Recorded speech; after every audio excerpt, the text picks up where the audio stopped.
Bismillahirrahmanirrahim. Assalamu alaikum, dear students. I am Miss Nausheen, your Islamic Studies teacher with you. Hope you are fine and doing well, and hope you are enjoying my lessons and gaining extensive knowledge about Islam. And inshallah, I am giving you some homework also regarding that, so you will be able to complete that on time. Stay home, stay safe, and study hard. In this, we are going to start a new unit today. The title of the unit is Family Issues. In this unit, we are extensively going to discuss about the family issues. What are the issues and what are the family, laws regarding that. We are going to study four chapters in this unit. First one is marital discord, marital disputes like reasons and solutions. Second is divorce. What are the laws for divorce? We are going to study. 3. What are the types of divorce as well? That what are the laws of divorce? Then the third chapter is about Raja and how you can reunite again. And Idda, reuniting and prescribed waiting period. Idda is prescribed waiting period. Rights, the fourth chapter is about the rights of divorced women and her children. So first of all, we'll go through the objectives. But before going through the objectives, I would like to thank our school's chairman, Mr. Yunus Rabi, for providing us this excellent opportunity to teach you people through this platform. First of all, we'll see the unit objectives. In this unit, we are going to study, and by the end of the lesson, you will be able to define the concepts of at-talaq, the divorce, idda, the prescribed waiting period of divorced women, talaq al-bainunan al-kubra, the irrevocable divorce, at-talaq al-raji, the revocable divorce after first divorce pronouncement, talaq al-bainuna al-sughra, the revocable divorce after second divorce pronouncement and during its waiting period, reuniting, al-khul, another kind of talaq which is type of divorce which is asked by the girl side. An agreement concluded for the purpose of dissolving marriage. An-nifaq, the alimony or the financial, responsibility where the financial so, responsibility lies on the husband to take care of his wife financial needs. And al-hadhana, the custody of children. Hadhana. Comprehend the prescribed holy verses and hadith. Clarify, you will be able to clarify some causes of marital discourse. Why there are marital disputes between husband and wife. What are the causes? Personal and social causes. Proposed solution in solving marital problems. You will be able to conclude the importance of dialogue between the spouses. You will be able to realize the greatness of Islam concerning keeping the right after divorce, the keeping the or safeguarding the right of women and children after divorce, believing that persistent marital life is important for a society without problems, or the disintegration of the marital life or family will cause many problems. We will discuss what kind of problems a family faces after divorce. And in the end, you will be able to realize that Islam is respecting women by invalidating all customs of Jahiliyyah that may degrade them. Now we'll see the objectives of the first lesson, which is first chapter, which is about marital discords, reasons and solutions. So by the end of this lesson today, you will be able to identify the causes of marital discords, assess the importance of spouses' readiness before marriage to bear marital duties. You will be able to form personal opinion about some causes of marital discords and disputes, why they happen, what are the causes, what should a man and woman do in this case, a husband and wife do in this case, and what are the proposed, solutions according to Quran regarding that. Propose applicable solution for marital discords. Be aware of the importance of applying Islamic teaching regarding various family aspects. You will be able to strive to work for family unity and integrity in the end by realizing the causes and the solutions and the repercussions of marriage disintegration or family or breakup of a family. Reasons of marital discourse. First of all, we'll look into the reasons. Marital life is based on affection. Allah created this life, of a family for to reproduce for a purpose of humanity to survive. And they Allah has put affection between the man and woman, the husband and wife, so they can carry out these functions properly with the help of each other, with the love of each other, with the mercy and collaboration that promotes harmony in home and society. On the other hand, when the disputes are there in marriages or marital discords are there, which are marital disputes between husband and wife, they have negative effects not only on the family, but the not only themselves but the immediate and extended family as well. Like their parents can suffer, their children especially suffer in this case, and the psychological and physical health of the husband and wife also suffer, also get affected by these disputes. These marital discords basically result from the absence of Islamic approach between the spouses, like the lack of Islamic rules and regulations and the behavior which Islam asks the husband and wife to adopt. If they adopt that behavior and rules and regulations and characteristics which Islam has ordered them to carry out in their marital life, there won't be any disputes then. So lack of these marital disputes arises because lack of this Islamic knowledge or lack of the act upon those rules and regulation and principles which are being neglected by the husband and wife.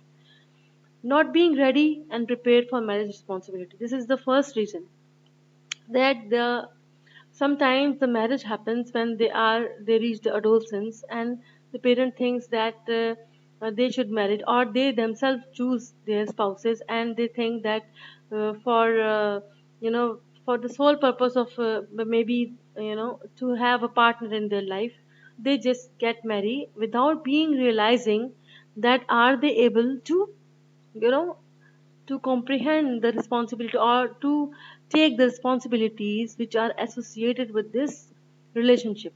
So not being ready and prepared for marriage responsibilities is the first factor, because after marriage your responsibilities increases and you have to take care of the both families as well. The desire in marriage is very different from the readiness and capability to bear the responsibility in marriage. Thus, who intends in marriage should know some important principle, as marriage means a new life reality which the spouses are going to live together, and they are going to they are going to be very patient with each other. Maybe there are some habits that you won't like in your life partner, or they have to share now their life. Before that they are single, but now after marriage their singularity is being doubled, like they have to take care of the spouse, man or woman, in the marriage, and they have to make space for them. So marriage means a new life reality which the spouses are going to live together. Also it means a complete change of lifestyle required in order to mold a high family culture. So they should know the techniques that enable them to manage the family with wisdom as well. They need to have communication skills and problem solving skills also. They should be wise enough not to you know not to escalate, not to you know escalate the if there is a dispute or discord in the family, there is a fight, not to escalate the fight. They should be able to minimize or to resolve the issues. They should be wise enough to do such steps, to take such measures which will de-escalate the conflict or dispute, and it will not escalate, or it will not take the things out of their hands. So they should be wise enough for to get married, because a lot of the time your habits and the other person's spouse habits are different, your natures are different, your likes and dislikes are different. So you have to be able to adjust in the life, and you have to make many compromises regarding that. Okay, then we have incompatibility. Yeah, incompatibility of the spouses, like spouses are their nature are totally opposite, and someone likes the day, other night likes the night, like totally opposite. So usually any building could not be like any building could be destroyed if it is not built upon strong foundation.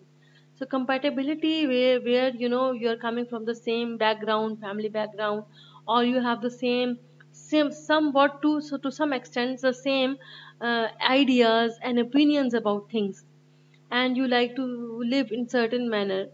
So if the spouses are incompatible with each other, they have the expectations which aren't meeting with the other half, with the other spouse, then thus this marriage relationship won't be able to to last long, or won't be able to have the base or foundation on which it is built. So it will be creating more disputes, and more fights will be there, because the incompatibility in spouses are there, where they are not compatible with each other, they are mismatched. So religion is the foundation that makes family happy and strong continuously. So that's why there's a hadith of the Holy Prophet, that the marriages should only be formed. When you go and look for a spouse, you should look for a religious man or woman as a spouse. So the or only solely be based on religion, because other things will disintegrate, or will actually will finish, like your beauty with the age, beauty is not there, beauty will dissolve, or your wealth, maybe one day you are or for a certain time of life, life you can enjoy wealth, and your wealth can be taken from Allah Almighty, by Allah Almighty at any time. So for a reason of money, of a reason of wealth or beauty, these all things are not permanent, but as well as your character and your religion, the religious values and foundations you have, they will remain with you up until your death. So the husband and wife are not only are engaging themselves in their life as a life partner, so whole life they have to be in each other company. So the religion should be the foundation. There are principles that need to be considered in marriage: requirement in seeking spouse that is suitable and equal in the religious and social status. So there won't be any complexes, like if the wife is maybe rich, the husband will feel that inferior to her. Or if the husband is rich, maybe husband is rich, okay, husband can take care of financial needs of the wife, and it won't be a problem. But on the other hand, if the wife is rich and husband is not rich, because husband has a upper hand in Allah has given him as a status of a custodian, or a the ruler of a family is a husband. So if a husband is beneath the wife, it will create problems. So social status should be somewhat similar. Educational aspect, they should both be educated, and others as well. Like they should match each other, and they should be compatible. Otherwise, the incompatibility issue will not lead to a sound marriage foundation, and it will lead to the disintegration of the marriage. Ultimately, it is important in order for both men and women to work together in achieving the desired family life. Thereof, or therefore, Islam urges choosing spouse correctly, and had set up some guidelines and standard which help both men and women to achieve this requirement. Neglecting the rights and duties. This is the major problem these days, because every the both the social setup has made this to say this picture where the where everyone feel that they are the important one and the other person is not as important as, and their needs should be met, and they only talk about their rights but they do not consider about their duties, because rights and duties are interlinked. If you are giving your duties, you are performing your duties well, then your right should be given to you also. Like duties comes with rights. If you only talk about rights and not your duties, it is not a fair thing. But these days everybody with women rights, with human rights, they only talk about the rights but nobody talks about the duties. Islam balances the rights and duties. In order to remain the marriage remain the marriage life intact, each spouse must preserve the rights and duties determined by Islam. Allah Almighty says, and the women have rights similar to those of their husbands. Husbands should not think that they are the masters of their women, and the women are slaves. No, not like that. They are like a two wheel in a car. We say that a car cannot run on one wheel. It actually a four wheel. Two front is husband, two back is woman. Like that. So if in Surah Baqarah verse number 228 Allah is saying that, and they women have rights similar to those of their husbands. They have the similar right, okay, over them to what is reasonable. Okay, similar as the husband wants from his spouse. If husband wants respect, he should respect his wife. If her wife wants respect, she should respect her husband, vice versa. Whatever you are asking in marriage, you have to first give it to the other person. The wife also has rights because it is the right. What you are asking, you ask the good. So you have to give the good also, because it's their right to be, and it's your duty. First you fulfill, you just think about your duties first, then later the rights will come to you as well. So the wife also has rights on a good and compassion relationship, compassionate relationship. It's a mistake, compassionate relationship. The wife is also you know uh, has the same right as husbands. So interference by relatives into spouse's life. The third thing is that, the second thing is that when you don't realize your duties, only you are asking or demanding out your rights, whether from husband or wife. I'm talking about both. If you only consider about your rights, if you're only about your rights, concerned about the rights and not concerned about your duties, your marriage will disintegrate or which will have conflicts. Interference of by relatives into spouse's life. This is another, the third thing, that this matter is breaching the privacy. When the if your husband tells you something and you go, or the girls especially because they are very talkative, they go to their family members and disclose their secrets of the husbands from by the and tell their mothers and their especially to their mothers. And this is not a good practice and not a good habit, because if you won't respect yourself, your husband, you won't respect you, the privacy of your husband, and you are disclosing these things to maybe your mother or anyone else, which is a third party, because nothing should, no one should come in between the spouse's life. So the matter of breaching the privacy, worsening the marriage problem. When you discuss with a third party, they will give you suggestion which can be detrimental to your marriage relationship, which can cause, if you'll practice and you will act upon those advices, maybe your marriage will, you will face a big trouble in your marriage, because only you know what you are going through, or your husband knows what are their problems. The third party, the third people, the third person will create problems, because they are not in the same position. They only think and they, out of love, especially the mothers, when they think that their daughters are in suffering or something bad happens or something like that, they try to protect them with love, and they give emotional advices, which is not good for the relationship as well. So you should not first of all, you should not worry your parents and you shouldn't disclose your secrets to your parents, because they are their parents and they will only look for the best thing which for you, but sometimes you have to be patient, and sometimes you have to be understanding. So this will, if you want, if you go and disclose these secrets to your a third person, whatever, whoever he or she is, then you are going to worsen the relationship, and because there is no privacy left in the relationship of you and your spouse.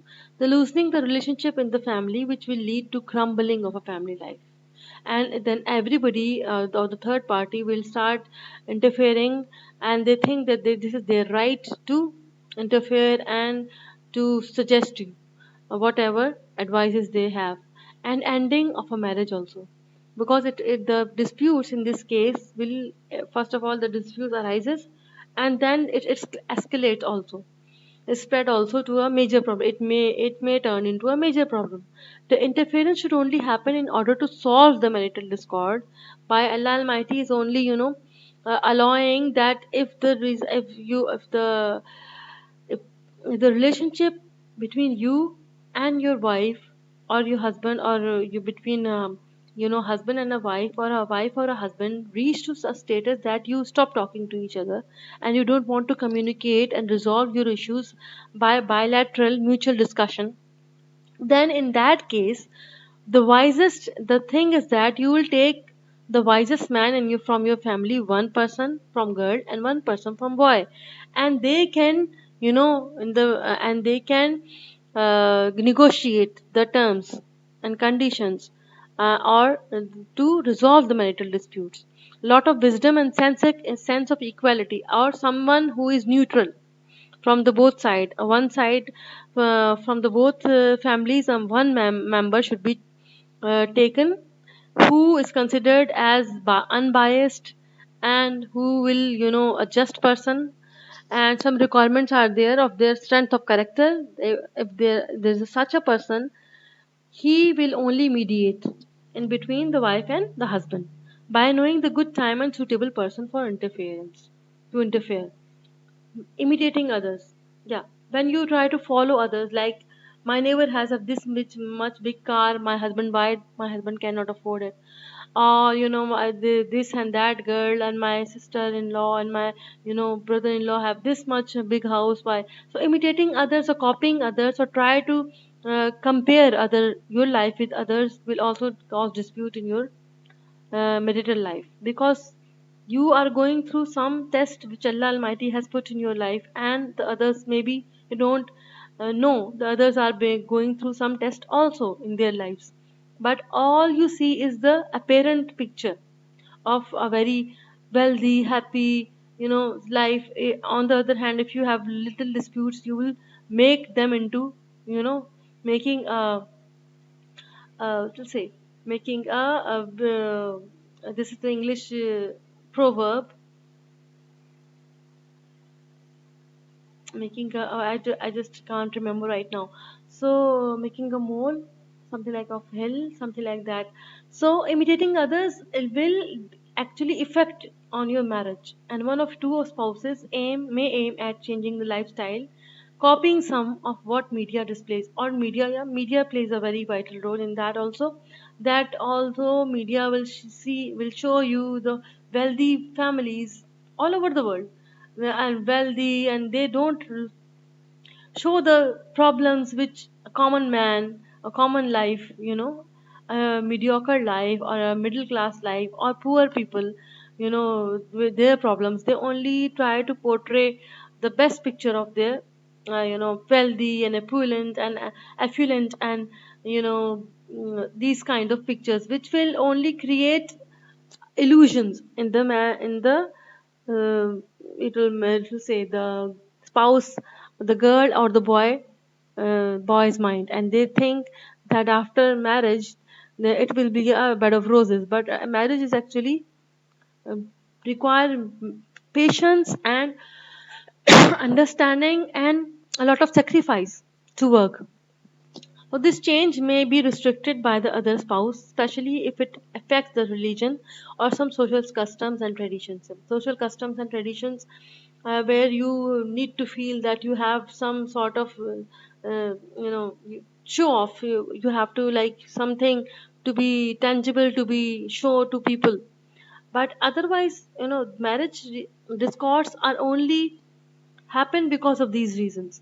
Otherwise, if you are being thankful to Allah Almighty, being grateful to Allah Almighty, you are being patient, the Islamic rules and principles which Islam allows you and asks you to put into your life, to practice, to whatever the condition of your spouse is, you are being thankful, you are being patient, you are being helpful, you are being enduring, you are being dutiful towards loyalty, trustfulness, and not breaching the secrets.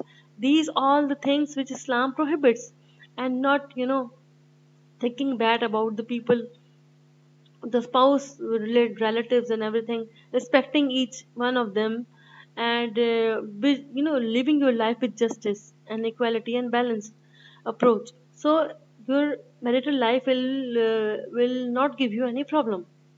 On the other hand, if you'll do opposite of what Islam told you, you will be suffering and your life will become a hell, a living hell, maybe a nightmare.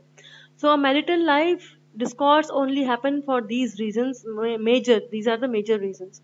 So as a result, discord appears and family relations break down.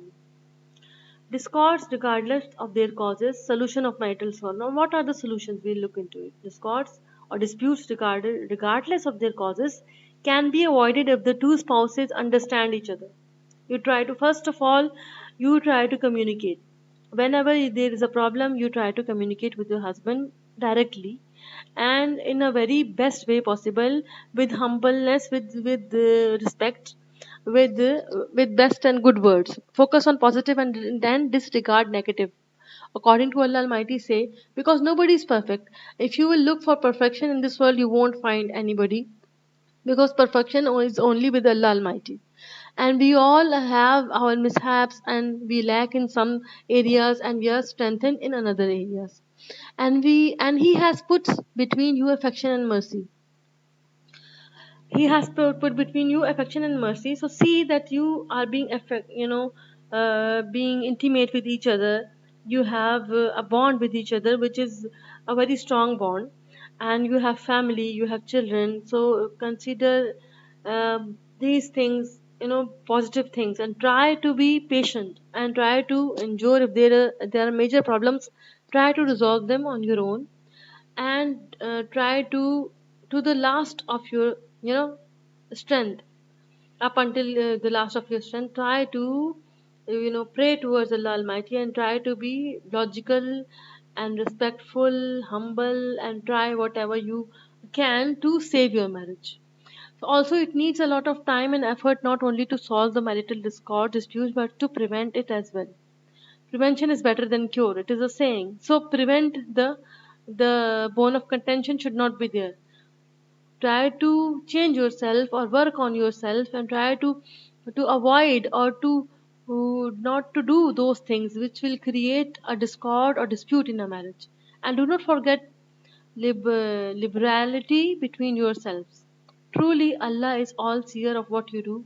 In Surah Al-Baqarah, verse number 237, Allah is saying that you are liberal, but truly Allah is seer what you do. And the Holy Quran directs spouses to solve the problem between them by negotiating, see, and seeking reconciliation. Negotiation and reconciliation. But in case they cannot solve them, they can resort to arbitration. But in the end, if every measure and every step is backfired and you wouldn't be able to resolve your dispute, then the third and the last stage, which Allah dispel and disperse, because dispels, because Allah does not like the talaq. Allah says the halal thing which Allah has made permissible for Muslims, for the people, humanity, is which Allah do not like, is talaq, is divorce. So if you fear a breach between them, the man and his wife, appoint two arbitrators, one from his family and the other from hers. If they both wish for peace, Allah will cause their reconciliation. Indeed, Allah is ever knower, well acquainted with all things. If this arbitration will work, but better, and it should, like, this is the third and final straw which you can catch on to, that you know take one from the wife family, one from the husband family, two arbitrators. Sorry, because I'm consecutively recording the lessons for you people. My my tongue is not with me right now. So arbitrators are there, two arbitrators, who one from the girl side, one from the man side, and they both come, and they should have the strength of their characters, like they should be just, they should be without biased approach, without on taking any other sides, they should be reasonable, and they should be following the Quran and Sunnah, and while deciding for them, and they should try to resolve the conflict or the dispute between them. And this is what Allah clearly stated in Surah Nisa verse 135, that if you fear a breach between them, the man and his wife, appoint two arbitrators, one from his family and the other from hers. If they both wish for peace, Allah will cause their reconciliation. I've already told you this thing. Then the last thing is, if you cannot live, even that after the arbitration, if you cannot live with each other, the permissible thing which Allah has made the permissible is the divorce. But it is the final thing. Indeed, Allah is all ever all knower, but it has its consequences, which are devastating. Well acquainted with all things. So the divorce has the consequences which are devastating. So first of all, you try to be reasonable and try to save your house from disintegration. Both men and women should to for house should be intact, and it should not break. Both women, man and woman, should follow the teaching of the Holy Quran and the Prophet's approach in terms of dealing with the occurrences of the family life. You should see, you should follow the Hadith and Sunnah and the biography of Holy Prophet. You can see and you can learn from that how he behaved with his wives, and how the wives were there with the Holy Prophet, peace be upon them. This guidance enables them to educate good generation, good lessons from them, to generate good lessons, to be able to deal positively with people and events in surroundings. If discord continues between spouses and reconciliation became impossible, that I already told you, the judge should define two arbitrators from their families if it is possible. Or if they do not have anyone, any person whom he sees that they can reform, then he should appoint the duration of the arbitration. This is the clause, and this is the law. Term 103. Number 1. A. Arbitrators have to investigate the causes of discord or dispute and do their best to treat the problem. B. Arbitrators have their duties of the arbitrators according to the Omani law. Arbitrators have to provide, and which is based on Islam. Arbitrators have to provide to the judge a report about their efforts and proposals, including how the two spouses harm each other or one to another. Omani civil law has these two articles under term number 103, divorce in case of harm and discord. Oman legal, verdict. Now this is how it should be dealt according to the Omani Islamic law, Sharia law, and it is based on the Sharia law. This is the end of the lesson. We have extensively dealt with the issue. We looked into the causes. What are the major causes? And these causes can be avoided if the men and women, the husband and wife, will engage in their relationship wisely and act wisely and think before whatever steps they are taking. Thank you for being with me. Inshallah, I'll be with the next lesson soon. Allah, fi amanullah.